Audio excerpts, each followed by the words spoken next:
একা অসহায়ের মতো বসে আছি এই যে স্কুলে মেয়ের জন্য।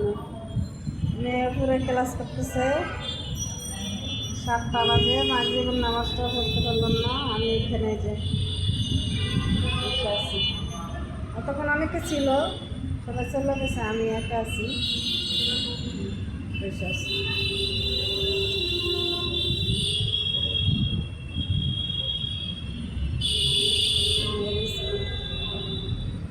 আর 2টা বছর, এই বছরটা আর সামনের বছরটা। বছরটা তো পার হয়ে গেছে, 2 মাস চলে গেছে, আর আছে মাত্র 1টা বছর। 1 বছর 6-7 মাস আছে, 5-6 মাস আছে, তারপরে বিদায় স্কুল থেকে। অবস্থা দেখছেন না? হ্যাঁ, ঘরের এই সব মুছামো, আবার টুন করে।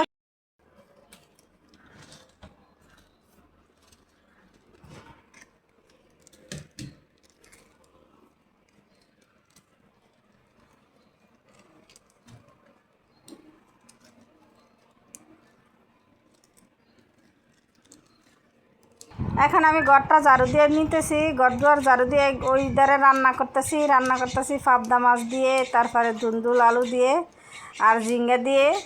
এই দুন্দুল দিয়ে আমার কাছে যে কোনো মাছই মজা লাগে, বিশেষ করে চিংড়ি মাছ আর ইলিশ মাছ, রুই মাছ দিয়েও মজা লাগে।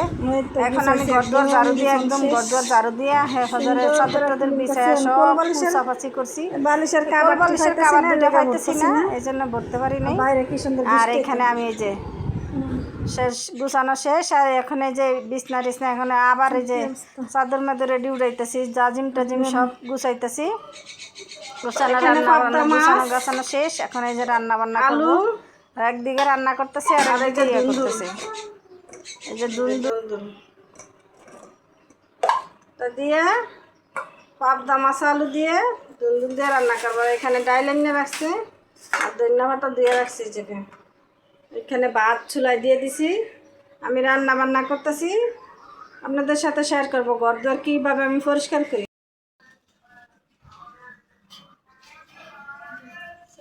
ফ্যানটা আমি জায়গা নিতেছি, ফ্যানে এত ময়লা হয়েছে আজকে, অনেক দিন ধরে ফ্যানে ময়লা, তারপর ইয়াতে ময়লা। আমি বিছনার উঠে নিচ্ছি, বিছনার উঠে এখন যাচ্তেছি, আর চাদরটা উঠায় নেই, চাদর উঠামো পরে সেই জন্য।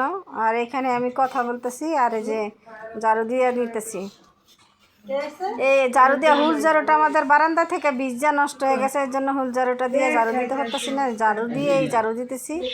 ঈদ আয়া হচ্ছে সামনে, ভাবছি যে ফর্দা ফুর্দাটি দিব। 2 দিন আগে, 1 সপ্তাহ আগে ফর্দা ধুইছি, তারপরে সাদা ফর্দা, তো ফর্দাগুলি ময়লা হয়ে গেছে, এখন আর ইচ্ছা হয় না যে ধোয়ার জন্য।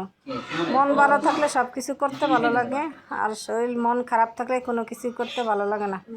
তারপরও কাম করতে হবে, তো সংসার আছে, যেতে করা লাগবে, এখন আমি সব কিছু জায়গা টেনে নিতেছি, আস্তে আস্তে সব কিছু গুছায় তারপর আপনাদের সাথে ফাইনাল লুক দেখাবো। গুছায় নিতেছি, এখন এই ঝাড়ু দিতেছি, ঝাড়ু দিতেছি, আর এই যে মেয়ের সাথে কথা বলতেছি, আর ওই জায়গায় রান্না করে যাইতেছি, রান্না সবাই যে ঝাড়ু মারু দিতেছি। ঝাড়ু দিয়ে যে পরিষ্কার করতেছি, ঝাড়ু দিয়ে পরিষ্কার না করলে আর পরিষ্কার করা হবে না। আর এখানে যে আমি আলু মশলা দিয়ে কষায়া মাছটারে ভাজে নিছি, পাবদা মাছটারে দিয়ে এই মাছটা রান্না করব।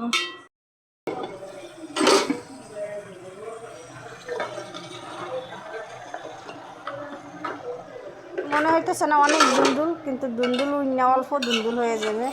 মনে হইতেছে অনেক দুন্দুল, আসলেই অনেক দুন্দুল। এখানে 2 কেজি দুন্দুল আছে, এই যে দেখছেন। আরও উন্না যাবে, আরও উন্না পাতিলের নিচে পড়ে যাবে, তারপরে আমি মাছ দিব। এই যে আলু দিছি, অল্প আলু দিছি, সামান্য আলু, কিন্তু আলুই বোঝা যাইতেছে। তারপরও মনে হইতেছে যে আলুই বেশি, কিন্তু দুন্দুল আরও উন্না, একদম উন্না একটুখানি হয়ে যাবে। তারপরে এখানে একটা ইয়েও দেওয়া হয়েছে, শসাও দেওয়া হয়েছে। শসা দিয়ে কারা চিংড়ি মাছ খান জানাবেন, ইলিশ মাছ চিংড়ি মাছ। আমরা ইলিশ মাছ চিংড়ি মাছ এই শসা দিয়ে খাই। এখন আমি রান্না করতেছি, আর এখানে আমার শাশুড়ি আর জেঠি শাশুড়ি কথা বলতেছে, কাঁঠাল নিয়ে আসছে, কাঁঠাল খাইতে বলতেছে আমারে। আর আমি এখানে ভাতটা আগে রান্না ফেলেছি। আজকে 2টা তরকারি আর বেশি কিছু না, দেখছেন কালারটা কত সুন্দর হয়েছে, অন্য গেছে। এখন আমি ভাজা মাছটা দিয়ে দিতেছি। আজকে 2 দিন ধরে কড়াইতে ভাজা মাছ বাজতেছি আমি। ওই ফেরাই ফেন্না মাছ যা দেই, মাঝখান দিয়ে তাপ লাগে, চারিদিকে তাপ লাগে না, আর কি হয় মাছটা ভাঙ্গা ভেঙে যায়। আর এই কড়াইতে মাছটা ভাঙতেছে না। সুন্দর করে কড়াইটারে ভালো করে গরম করি আগে, তারপরে তেল দেই, তারপরে লবণ দিয়ে, সামান্য লবণ দেই কড়াইয়ের ভিতরে, তারপরে একটু ভাজা ভাজা করে তারপরে মাছ দিই, তাহলে আর ওই মাছটা বাজে না, মাছটা ভাজা সুন্দর হয়। এখন ধনিয়া পাতা দিয়ে দিতেছি। আর এখানে আমার ছেলে ক্যামেরা ধরছে, আর আমি ধনিয়া পাতাটা দিয়ে দিতেছি। অনেকটা ধনিয়া পাতা দিছি এই দুন্দুল তরকারিতে। কোনো মশলা দিবেন না, কোনো মশলা দিবেন না, মশলা দিলে স্বাদ হয় না। আশা করি সবাই ধনিয়া পাতা ভালো দিলে আছেন। মজা লাগে। আলহামদুলিল্লাহ আমরাও ভালো আছি। আমি ভিডিওটা এখানে শেষ করব। খাওয়া দাওয়া আপনার সাথে শেয়ার করি নেই, কারেন্ট গেছিল, কারেন্ট নাই। খাইতে বসে আর খাওয়া শেষ, তারপরে কারেন্ট গেছে। হ্যাঁ, আর খাওয়াটা যে ভিডিও করবো আপনাদের সাথে মনেই ছিল না, আমার ক্যামেরা অন করতে মনে ছিল না। আর ভিডিও এডিট করতে এসে দেখি যে ভিডিও তো শেষ করিনি আমি, সেই জন্য এখন আবার যে যেখান থেকে ভিডিও দেখেন, দেশের বাইরে থেকে, রিনা ডেলি লাইফ ব্লগ, সবাই শেয়ার করে দিবেন আর কমেন্টে জানাবেন। সবাই ভালো থাকুন, সুস্থ থাকুন। দেখাবো নতুন একটা ভিডিওর সাথে। আসসালামু আলাইকুম, আল্লাহ হাফেজ।